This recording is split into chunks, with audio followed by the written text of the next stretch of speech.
March 1 నుంచి నిప్పుల కుంపటి. జాగ్రత్తగా ఉండండి. హెచ్చరికలు జారీ. తెలంగాణలో భానుడు ఉగ్రరూపం దాల్చుకున్నాడు. ఈ ఏడాది చాలా త్వరగా ఎండాకాలం సీజన్ మొదలైంది. జనవరి చివరి వారం నుంచే సూర్యుడు తన ప్రతాపాన్ని చూపిస్తున్నాడు. ఇక ఫిబ్రవరి నుంచి పలు ప్రాంతాల్లో రికార్డు స్థాయిలో ఉష్ణోగ్రతలు నమోదవుతున్నాయి. ఉదయం 8 తర్వాత పాలు బయటపెట్టేందుకు ప్రజలు జంకుతున్నారు. ఉదయం 10 గంటల నుంచి ఎండ తీవ్రత ఎక్కువగా ఉండటంతో హైదరాబాద్తో పాటు పలు ప్రధాన నగరాల్లో రోడ్లు నిర్మానుష్యంగా మారుతున్నాయి. మధ్యాహ్నం పూట ప్రజలు బయటకు రావాలంటేనే భయపడిపోతున్నారు. రానున్న రోజుల్లో ఎండ తీవ్రత మరింత ఎక్కువగా ఉంటుందని హైదరాబాద్ వాతావరణ కేంద్రం అధికారులు హెచ్చరిస్తున్నారు. మరీ ముఖ్యంగా మార్చి 1 నుంచి తెలంగాణ నిప్పుల కుంపటిగా మారటం ఖాయమని అంటున్నారు. రానున్న 5 రోజుల పాటు కొన్ని ప్రాంతాల్లో ఎండ తీవ్రత తక్కువగా ఉన్నా ఆ తర్వాత మాత్రం భానుడి భగభగలు తప్పవని అంటున్నారు. ఎండ తీవ్రత చాలా ఎక్కువగా ఉంటుందని చెబుతున్నారు.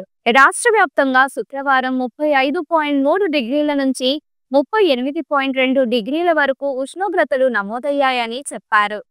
ఆసిఫాబాద్ జిల్లా పెంచికల్పేటలో అత్యధికంగా 38.2 డిగ్రీలు, జగిత్యాల జిల్లా బీర్పూర్లో 38.1 డిగ్రీలు, నిర్మల్ జిల్లా గింగాపూర్లో 38.1 డిగ్రీలు, నాగర్ కర్నూల్లో జిల్లా పెద్దముద్నూర్ 38 డిగ్రీల చొప్పున టెంపరేచర్ రికార్డైంది. ఇక ఎండల తీవ్రతతో విద్యుత్ వినియోగం గణనీయంగా పెరిగింది.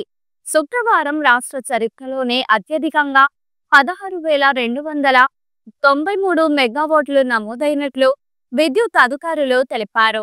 ఇలా అత్యధిక డిమాండ్ నమోదవడం ఫిబ్రవరి నెలలో ఇది 4వసారని చెప్పారు. గత ఏడాది మార్చి 8వ తేదీన అత్యధిక డిమాండ్ 15,623 మెగావాట్లు నమోదు కాగా, ఫిబ్రవరి 5వ తేదీన 15,820 మెగావాట్లు నమోదై ఆ రికార్డును దాటేసింది.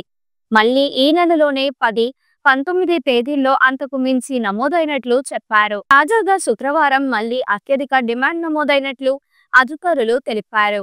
ఎప్పుడూ మార్చిలో అత్యధిక డిమాండ్ నమోదయ్యేదని, ఈసారి మాత్రం ముందే నమోదైనట్లు చెప్పారు. ఇక ఎండలకు బయటకు వెళ్లేవారు జాగ్రత్తగా ఉండాలని చెబుతున్నారు. ఉదయం 11 తర్వాత బయటకు వెళ్లకపోవడమే మంచిదని సూచిస్తున్నారు. చల్లని ప్రదేశాల్లో ఉండాలని, వడదెబ్బ తగలకుండా జాగ్రత్తగా ఉండాలన్నారు. ఈ వీడియో మీకు నచ్చినట్లయితే లైక్ చేయండి. మరికొన్ని లేటెస్ట్ అప్డేట్స్ కోసం వెంటనే మన ఛానల్ ను సబ్స్క్రైబ్ చేయండి. ఈ వీడియోపై మీ అభిప్రాయాన్ని కామెంట్ రూపంలో తెలియజేయండి.